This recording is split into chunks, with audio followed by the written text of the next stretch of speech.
Yo, what's going on, y'all? It's Combo Breaker 99. I'm back with another quick video. Just my thoughts on some news here that was posted up on the Facebook page by, I think it was either Robert Henry or Marcus Bell.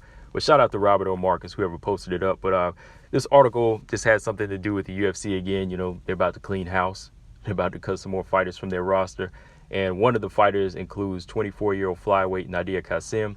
And if you're not familiar with Nadia Kassem, she was signed back in 2017 to the UFC. And, you know, she was a flyweight that Dana seen as like this next fighter that was going to be like hyped up and, you know, kind of bring out the big crowds because of her brash talk, her confidence. You know, she brings knockouts. She brings kind of exciting fighting style, you know. But since then, it's kind of gone the opposite. Didn't bring in that hype like he felt it would. Didn't bring in that type of crowd. I mean, she debuted back in 2017 against Alex Chambers.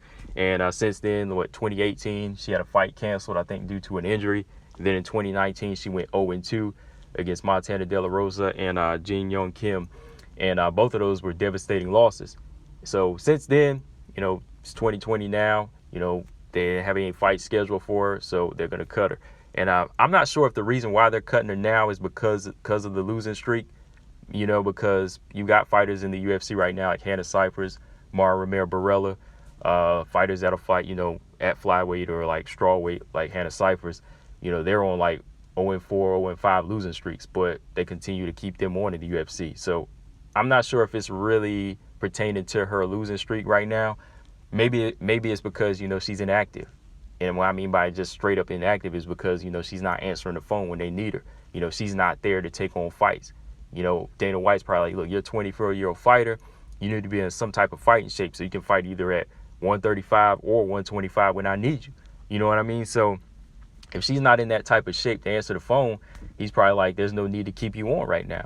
Because, you know, Hannah Cifers and Mara Romero-Barella, okay, they may be losing, but since he doesn't have too many active ladies fighting right now because of the COVID, you know, he's probably like, yo, Hannah, I need you right now. She's like, okay, I got you. I'll take the fight. Sign me up. I'll fight. You know, so whatever the bag is, she's willing to take the fight. So all he needs right now are active bodies. And Hannah and Mara Romero-Barella are those bodies. Like I said, they may be on losing streaks, but they're the bodies.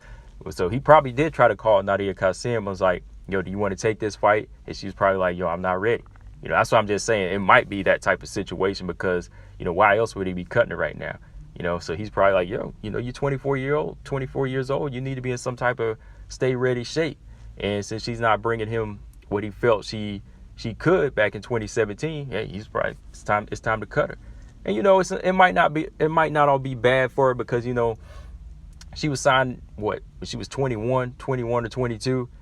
That's a little early for a fighter like her, you know, especially when you look at what she was doing. You know, she really wasn't like doing amazing things. Like, you know, she wasn't really like blowing people out of the water or like this really, really amazing talent. She was still a growing talent where she could have went over to Invicta or LFA and built herself up first, then fought for the, you know, Contender Series, then got a contract. You know what I mean? So it wasn't really like a situation where she was blowing me out of the water and saying, oh, you need to sign her in the UFC right now. You know, 21, she's ready to go. So, you know, she kind of wasted some years where she could have just been growing, you know, mentally and physically as a fighter. Because I think her being signed to the UFC so fast kind of built up that cockiness and that arrogance. Even when you see like the Jin Young Kim fight, she went in there trying to be so cocky against Jin Young Kim. And you see what Jin Young Kim did to her, right? I've said this in previous videos, you know, a young fighter that gets signed to the UFC, like 21, 22, you got to know how to be humble. You know, you got to know how to be humble and say, I appreciate this moment. It's time to work. It's time to grow up. You know, and that's the thing. Sometimes you got to grow up faster than other people. I mean, this is what you wanted, you know, so once you get that contract, that's when the real work starts. Stop being cocky and stop being arrogant when you get a contract thinking you're the badass fighter when you still don't have a belt. You know what I mean? When you get that contract, that's when the work starts. It's just like when the champion gets the belt, that's when the work starts. So for Nadia Kassem, you know, when she got that contract in 2017, it was time to lay it down and say, you know, it's time to go to work. Because, you know, Dana White didn't just sign you. He didn't just sign you because you knocking people out or because he thinks you a pretty face.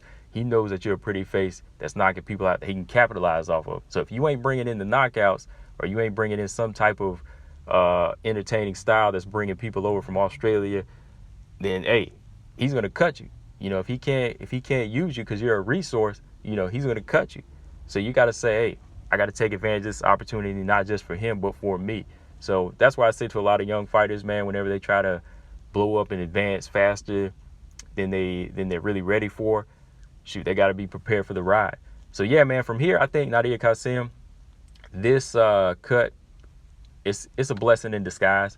You know, that she just got to see it as a blessing in disguise, man. Just from here, she could just go back to Invicta, go to LFA, or maybe eat a slice of humble pie and fight for a contract again on the Contender Series.